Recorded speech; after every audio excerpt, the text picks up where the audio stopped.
With us, I'm Shivani Gupta and you're watching our continuous coverage as we will bring you more ground updates on the polling that is taking place in Karnataka today. But first up, we're starting with some breaking updates coming in. First reaction from the Kerala Catholic Church on the controversial film The Kerala Story. Spokesperson of the Kerala Catholic Bishops' Council has said that the film is a work of art and the movie exposes atrocities committed by the ISIS. It cannot be so evaluated on the lines of communalism. We've got this reaction coming in. Let's listen in. A story contains some incident that happened by the ISIS group, that militant group. They have recruited some people from Kerala. That's a fact. I don't know why these political leaders, political parties, irrespective of left and right, came up against this feature film. I think they have some vested interest. Well, really, it is for vote bank system. When somebody says about love jihad, then every eyes and ears looking to the Christian community. That's not the way to look at it. We are against this kind of love which forces the other person to convert from his or her religion to the other person's religion and do according to his or her whims and fancies. That's why we are against this particular form of love. Well, that's a strong statement coming in from the church representative there in Kerala. Remember, it was the church in Kerala that was one of the first ones to raise an alarm on this issue of, quote, love jihad. And as the bishop is saying there, they don't have a problem with love, but love which comes with a precondition of changing at least one partner's religion and then having them do things that are not part of their life otherwise is problematic. He's also gone on to make a very important statement that those who are complaining against the film The Kerala Story seem to have vested interests and it is vote bank politics that is dominating it. He's obviously talked about the fact that the ISIS has recruited individuals, men and women from Kerala. Some of them have gone in the past to fight for the ISIS, and that's a reality that cannot be denied.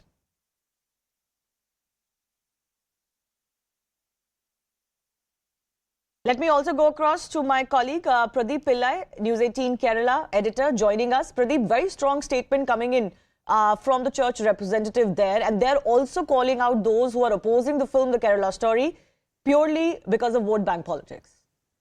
Exactly. So this, you must note, is the very first reaction, official reaction from the Catholic Church in Kerala. Father Jacob Palackappilly is the spokesperson of the Kerala Catholic Bishops' Council. Right. And he has come out very strongly in support of the movie and the makers of the movie, saying that, it's a work of art. And it should be better seen as such, and it's the freedom of the director and scriptwriter to script it as they please. That is one side. He also goes on to, explain that some movies are based on facts and reality, and that this movie exposes the atrocities committed by the IS.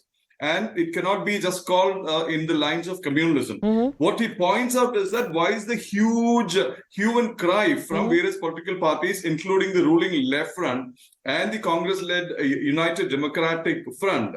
He goes on to explain that there have been many instances of women being recruited to the IS, trapping them in the web of love. And the movie displays that, and it upsets many. And nobody brands the IS as a version of Muslims or Islam. He also says that the movie does not denigrate anyone. It's a story of Kerala because such recruitments have happened here. And love jihad is a reality that many cannot stomach, is what Father Jacob Palackappilly reiterates. And he says that forced conversion of faith after love marriage is totally unacceptable. He said that this converted people after love marriage, if a person forces his or her partner or spouse to accept any particular religion, that's not true love. And they said that after this conversion, the people are sent to Syria or other places where the IS or militants are ruling. And he says it is a crime.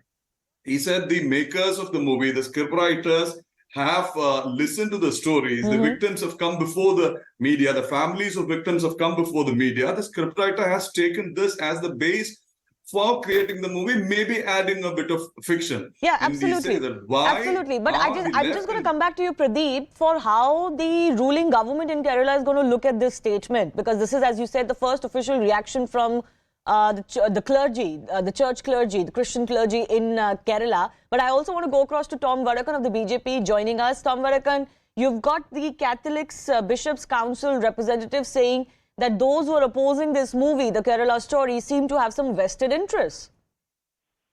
Well, from what I could understand of the statement, I haven't seen it completely, but what I understand is it's a very nuanced statement. He talks about the creativity, he talks about the ISI and the links, and that ISI should be banned.